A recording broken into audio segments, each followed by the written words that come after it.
Good day mga idol! Magluto tayo ng munggo na may sahog ng pata ng baboy. Nakakamiss kumain ng munggo guys, kaya naman samahan nyo ako magluto. Tara!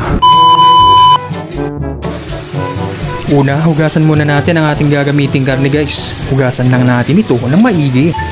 Mas malinis, mas masarap kainin.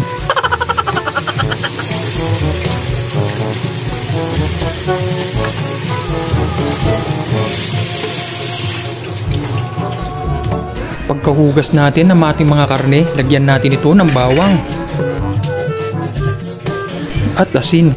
Lagyan natin ito ng tubig. Sabay papakuluan natin ito ng mga 30 minutos guys. O higit pa hanggang sa lumambot ang ating karne. Ito ang ating mga ingredients guys. Kamatis, sibuyas, luya, bawang, siling green, ampalaya at talong, munggo at ang ating nor pork cubes. Gayatin na natin ang ating mga aromatics guys. Unahin na natin sipakin tong kamatis.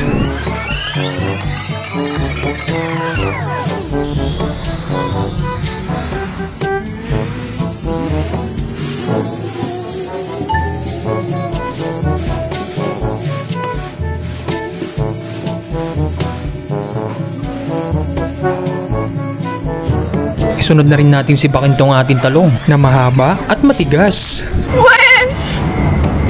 Hindi nga! Ganon din ang ating ampalaya. Pagsisipakin na natin to guys.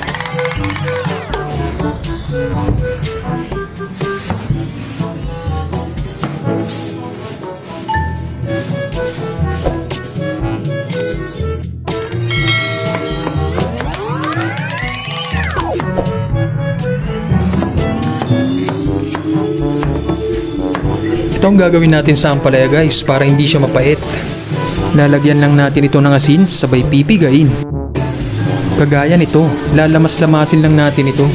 Mas matagal na paglamas guys or pagpiga, mas natatanggal yung katas or yung pait ng ating ampalaya. Di totoo yan. Bola lang yan.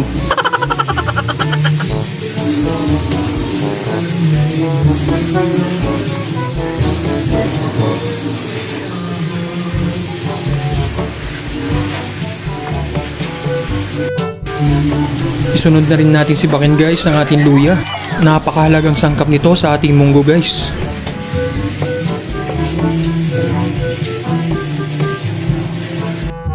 Sipakin na rin natin guys ang ating sibuyas.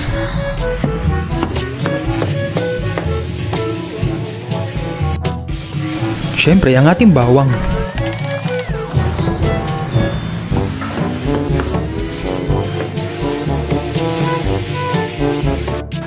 Pag lumambot na ang ating pata guys, sasalain lang natin ito guys. Hindi natin itatapon yung pinagpakuluan natin dyan ng pata guys, kasi gagamitin natin ito pagpakulo sa ating munggo. Nang sa ganon, mas malasa ang ating lulutuin. Hugasan na natin ang ating munggo.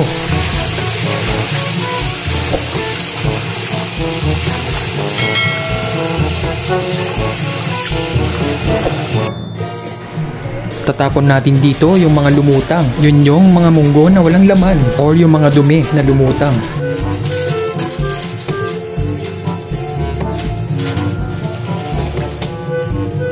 Sa isang kaldero na may pinagpakuluan ng pata, ilagay na natin ang ating munggo. Papakuluan lang natin ito hanggang maluto guys.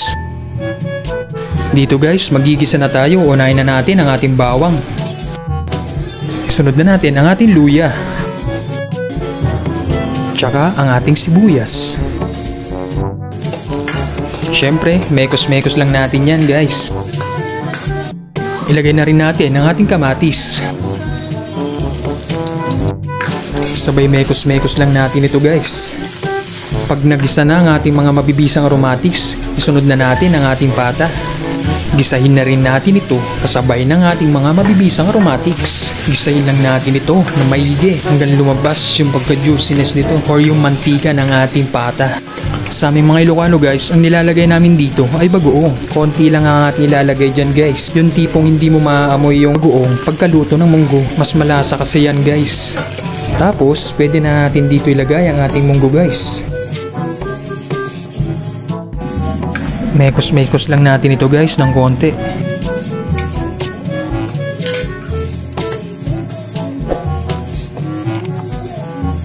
Isunod na rin natin nilagay guys ang ating talong na mahaba at matigas. Gwen! Hindi ko! Ilagay na rin natin dito guys ang ating piniga at walang pait na ampalaya. Galing ha? Ilagay na rin natin dito guys ang ating pork cubes. Lagyan na rin natin ito guys ng magic sarap. Syempre, optional lang yan. Maglalagay pala ako dito guys ng konting asin.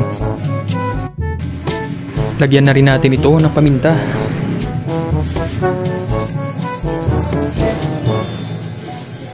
At syempre ang ating siling green. Tapos papakuloan lang natin ito hanggang lumambot ang ating mga gulay.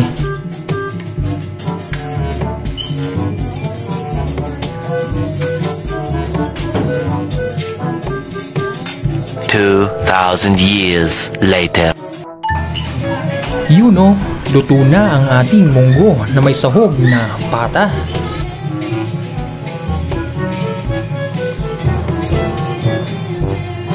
Saktong-sakto ito sa kanin bahaw.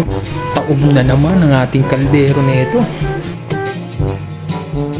Tara guys, kain tayo.